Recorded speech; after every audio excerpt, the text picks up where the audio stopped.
50,000 लगाकर आईटीआई क्यों करवाया गया रेलवे की तरफ से, क्या कुछ बोलिएगा सर रेलवे ग्रुप डी पर? देखिए 2019 से ही ये मामला फंसना शुरू हुआ है। बिल्कुल सर। इससे पहले आप जानते थे कि कोई आईटीआई की जरूरत नहीं होता था ग्रुप डी के लिए।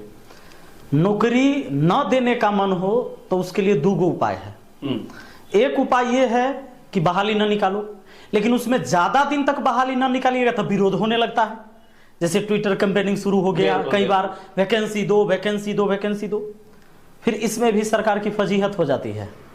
तो फिर सोचा जाता है कि कुछ ऐसे टिकरमबाजी फंसाया जाए इसमें कि बहाली लगे कि है, अब बहाली हो नहीं। और कई बार कई सारे एग्जाम में आप देख रहे हैं क्वेश्चन पेपर लीक हो जाना, फिर कोई ना कोई केस हो जाना, कोर्ट में मामला चले जाना। अभी आपने कहा कि एलपीए को क्लियर नहीं हुआ है पिछला बार वाला, और दूसरा अभी फिर से फॉर्म भरा रहा है। बिल्कुल सर। है ना, अब पता नहीं कब क्लियर हो रहा है, ये कब हो रहा है, फिर बीच में चुनाव उनाव हो जाएगा इधर उधर। अपने बिहार की बात है, हालांकि इससे फर्क नहीं पड़ेगा क्योंकि लोकसभा चुनाव रहता तो फर्क भी उस पर पड़ता। लेकिन मेन बात जो रेलवे ग्रुप डी का है, 2019 में नोटिफिकेशन निकाला कि अब हम लेंगे आगे। उसी समय कर दिया था कि इस बार हम आईटीआई वाला को लेंगे, तो भारी विरोध हो गया था। बिल्कुल बिल्कुल। तो भारी विरोध हुआ कि रेलवे ग्रुप डी में आईटीआई के कौन जरूरी है, हम सब तो लेबर आदमी हैं। नहीं, लेबरे ना जाता है। बिल्कुल, बिल्कुल। रोरा उठाना है, कंधा पर सब लेके औजार उजार पटरिए घूमना है, ये करना है, तो लेबर वाला तो काम है। कुछ चीजें हैं जो एकदम टेक्निकल चीजें हैं, तो हम इसको भी मान लेते हैं कि रहना भी चाहिए।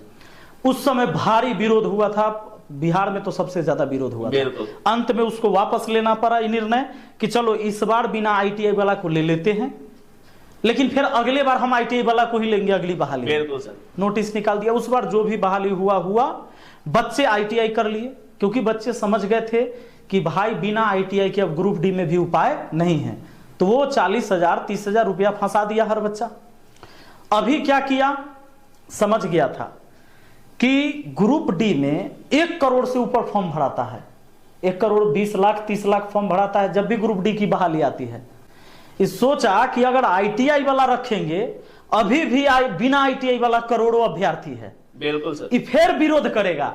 पिछला बार विरोध करके ये सब करवा लिया था अपने हिसाब से, इस बार भी विरोध करेगा तो हमारी फजीहत हो जाएगी।